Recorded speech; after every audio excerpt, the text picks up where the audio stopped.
Bonjour mesdames et messieurs! In this episode I show you how to use 5 simple tricks to turn your boring photo into dramatic black and white.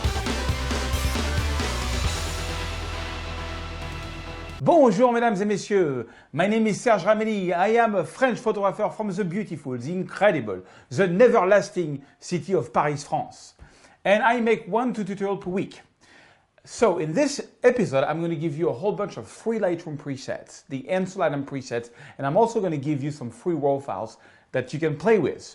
If you want to get them, you have to sign up if you're not already done this, or sign in on my website. You put in your email address, you confirm your account, you are logged in. Once you are logged in, and only once you're logged in, there is a link under this video. You click on it, and you're good to go. You get all the presets and all the raw files. All right. Last week I talked to you about drone photography, and there was a link. I had a little issue with B&W because it was supposed to give you a free battery, and for a couple of days it didn't work. But this is corrected now. You can check out last episode. If you click on that link, you will get the $169 free battery if you buy a drone from B&W.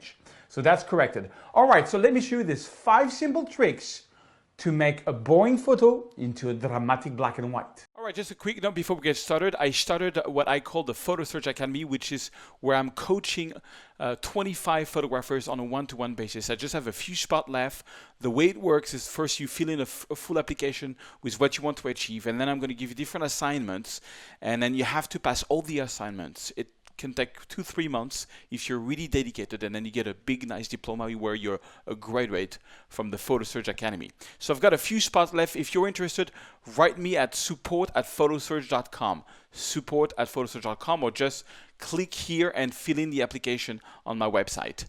So let's start with the tutorial. That's the result we are going for. So I'm going to give you 5 simple tricks to make a boring photo into a nice dramatic black and white. I think, you know, when you, especially when you do daylight photos, black and white is really the one thing that can turn a, blue sky photo that would kind of be boring into something which is much more dramatic and interesting. So step number 1. Step number 1 is to use the white balance and the black and white targeted tool to make your sky have more texture. So what do I mean by that? Well, simply put, you go to black and white and you click on black and white. It turns your photo into black and white, okay?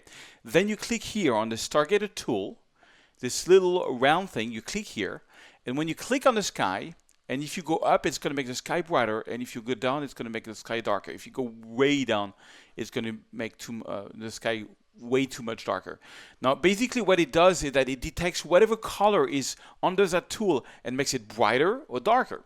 So check it out. You see the blue, it's basically detecting that there is a lot of blue, but also a little bit of aqua and a little bit of green. So I could, move these 3 sliders, or I could just use the targeted tool, which is going to move these 3 sliders based on what it's detecting.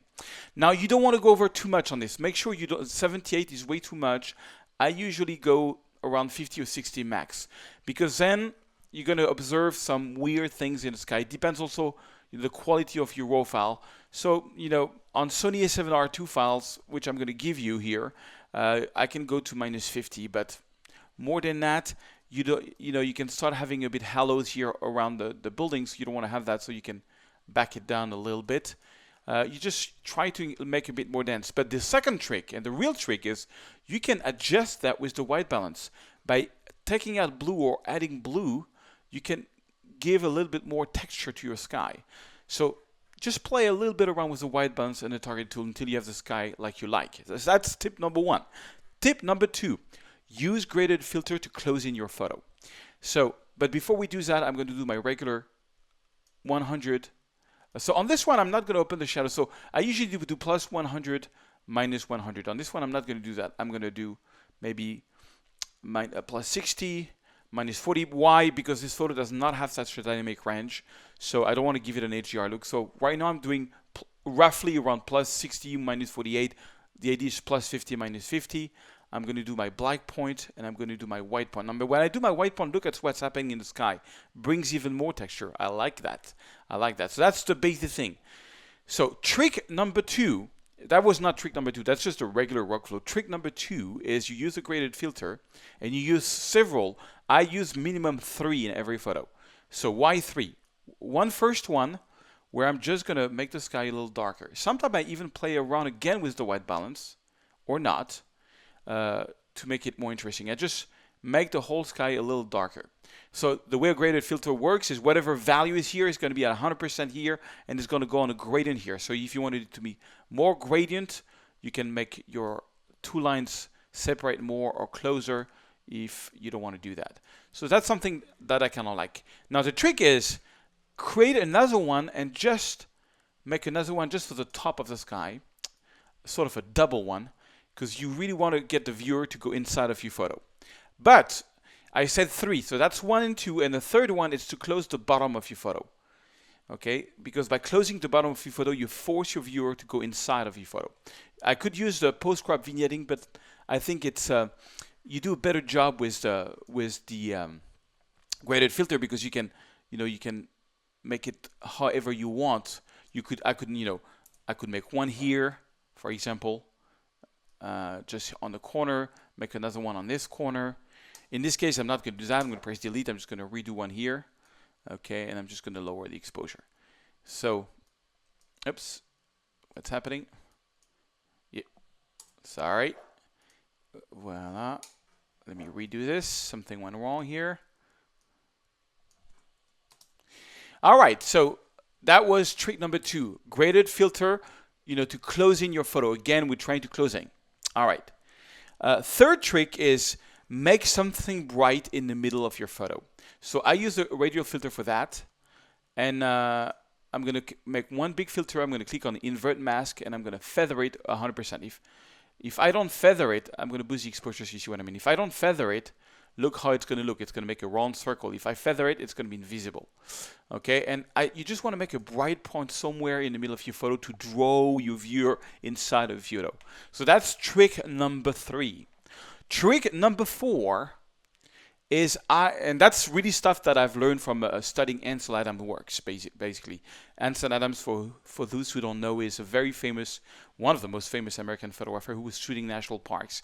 And he was doing a lot of this type of things. If you want to know more about this type of retouching, you can type Serge Remely Ansel Adams, and I'll show you a lot of examples of his retouching. Anyways, so another thing is the exposure. I'm going to get the exposure down. That's the 7th trick, and add some contrast. Now, when you do that, the photo really becomes dark. So maybe you can bring up the shadows a little bit more. That's when I finally play with the shadows. But the idea is, by densify your photo, by making it darker, you give it a more dramatic look. And now that we made it darker, so that was step number 4, which is to densify and add contrast. Now, step number 5 is to relight it with brushes.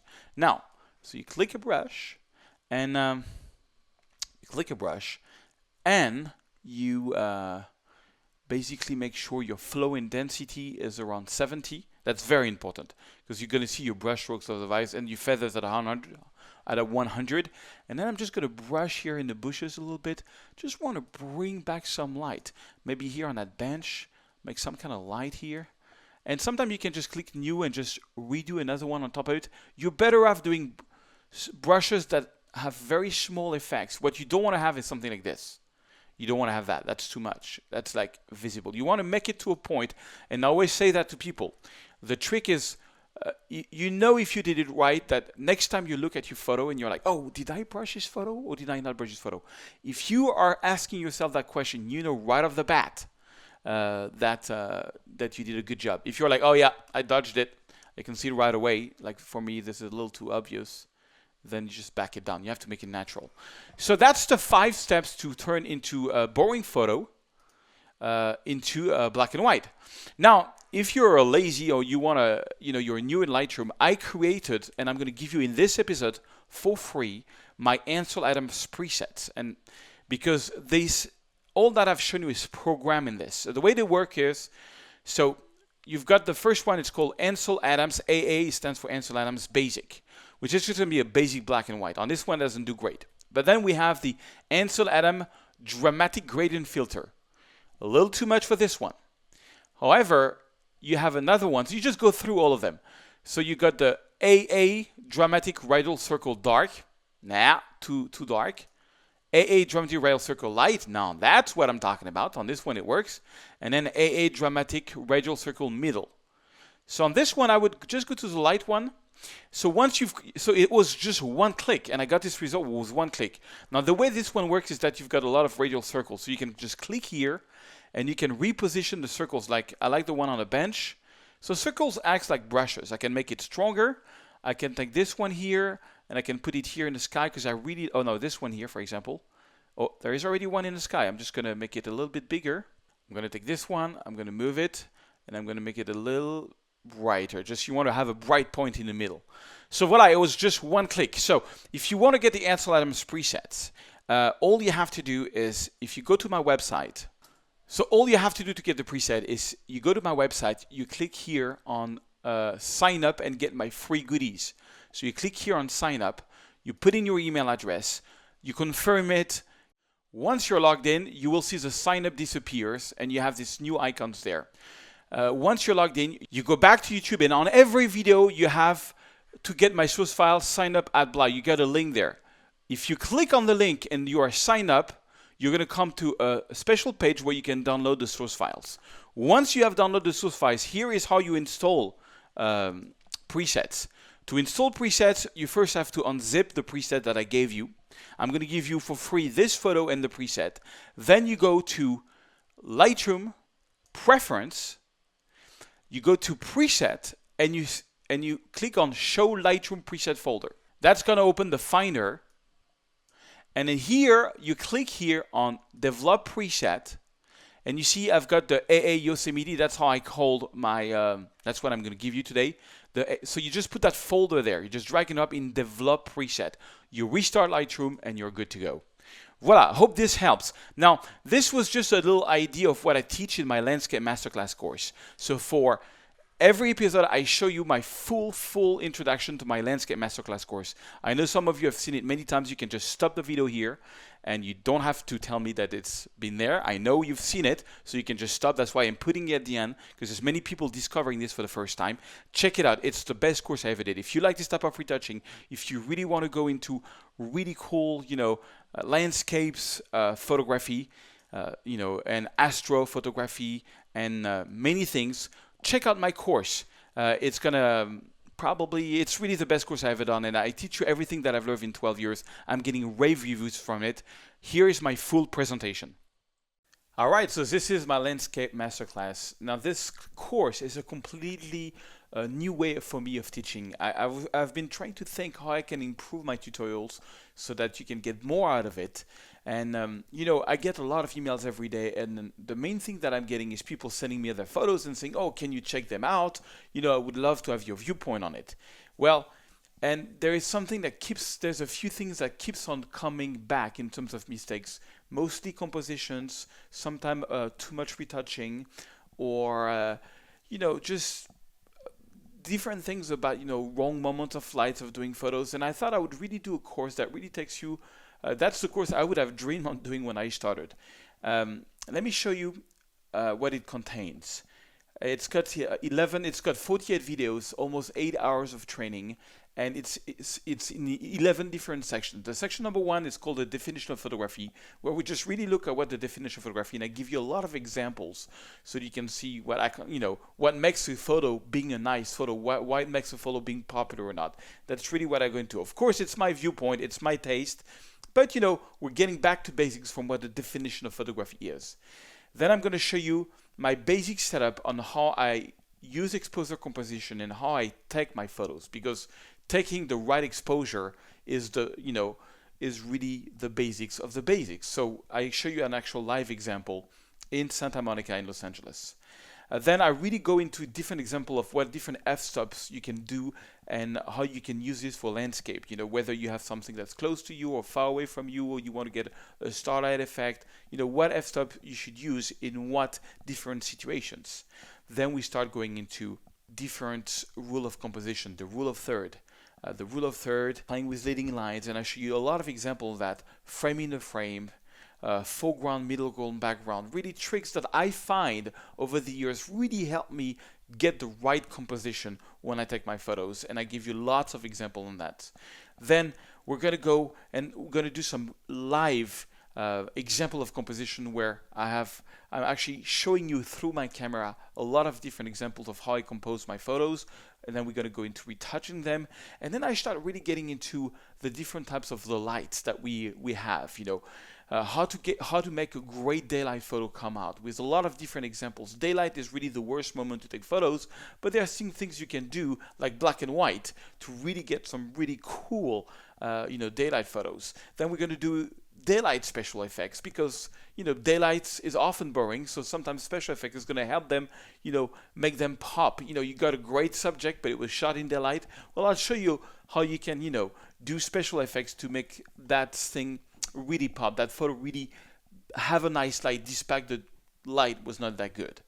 I'm going to give you a whole bunch of presets that comes for free with the course, and that's going to help you with your daylight photos. Then we go into shooting right into the sun. Golden hour. How do you shoot golden hour? How do you set your camera for golden hour? How do you retouch golden hour? I'm going to show you an amazing app. I did a full tutorial on photo pills. It's a great app which you can use to find when is the sun going to be where exactly. If you want to plan a photo and you want to get the sun between two buildings or above a specific bridge, well, you can use this app to find out which time of the year that's going to be. Super useful app, amazing app, photo pills. Then we get into the sunset. How do we use our camera to capture the sunset properly? How to get a right exposure and how to retouch sunsets. I'm going to give you a lot of examples. Blue hour can be amazing. Same thing, I'm going to give you live example of blue hours photos, how I frame them, how I retouch them. Different things, how to get a very natural look on the blue hour. Then I'll show you a really cool app called Salt that I use every day to find when is the right time to shoot photos. Then we're going to go into HDR, and this course has a lot of HDR. I've completely updated my HDR workflow, and I'm going to show you how you can use HDR FX Pro, which is free, to get some really cool HDR. I'm going to show you how to set up your camera. I'm going to show you how to use HDR FX Pro on 3 different projects. Then I'm going to show you how to use Aurora HDR on 4 different projects, which I think is the best HDR software out there. And then all the photos we did in HDR, I'm going to take them back in Lightroom and make them a natural version of it, so I can compare the HDR version with the natural version. Then we're going to go into one of the most powerful technique there is for landscape for a natural result is digital blending, and how to blend different exposures to get the photo you really want to have. Give you 2 examples on this. Then I'm going to do a lot of live examples of shooting for long exposure using ND filters in New Zealand, in Paris, and in Venice. How I've been using this to get some cool long exposure effects and how to retouch them. We're going to go into super long exposure, 5 to 8 minutes exposure. How do you do long exposure when you don't have a filter? How to properly shoot a panorama, how to hold your camera to make a great panorama. And then we're going to go into different types of retouching of panoramas, including some of my most favorite panorama ever. Then I'm going to show you a whole workflow on how to do astrophotography, how and where to find the Milky Way exactly, how to do your camera settings, and then we're going to do different astrophotography projects together, shooting the Milky Way. All this, of course, comes as usual with source files, but the big new thing about this course is that I have a checklist. What the checklist is going to give you is 2 things. It's going to give you a sequence of study, how do you go from easier to more complex projects, but also it's going to give you assignments. I'm going to ask you to go, okay, now you learn about long exposure, go do a 5-second long exposure, a 20-second, a 30-second using an ND filter, a variable ND filter, a fixed ND filter, and then I'm going to ask you to post your photos on Instagram with a specific hashtag so that I can see your progress and how you're applying the videos and how you're learning, but also so that you can look for these hashtags and see how everybody else is doing, and doing their long exposure and doing the SDR. So you can check for the hashtags and see what other students are doing. Also, and that's not out yet, but next month I will be taking under my wing 20 to 25 photographers using this course on a special one-to-one project where I will ask you to send me the photos you've been taking as part of this course, and I will coach you on them, tell you if you made it or not, and at the end you can graduate from it. For now, this will be limited to 20 to 25 photographers, and I'm going to talk about this next month. If you're interested, you can always send me an email on my website, and there is already a waiting list for that because it's only limited to 20 to 25 photographers on the planet for now, where I really want to coach you through this course And at the end, you're going to get an actual diploma where you graduated from the Landscape Masterclass. And once you graduate from the Landscape Masterclass, you can come to a special Facebook group where I will be doing career coaching every week with a different photographer. And you can see how I coach them because I will be recording the videos. But this will be only for the people who graduated this course. So stay tuned for that. That's not out yet, but the course is out. You can purchase it and you can start getting into it. And, you know, I really think I did the best course I ever did because I give really a lot of examples from shooting to retouching on gradients, you know, from easy project to harder and harder and harder. This is all I know, guys. This is all I've learned in 12 years. My work is in 85 galleries around the world. I've done 2 fine arts books. I'm doing a 3rd one now. There are pretty bestsellers around the planet. And I'm not saying this to show off. I'm just saying this. I've had a success with this. I've seen over the years things that work and things that don't. Well, I'm going to share you all my secrets, all the things that works. I'm really excited about this course. If there's only one course you ever want to buy from me, it's this one, the Landscape Masterclass. All right, guys, see you in one of my training videos.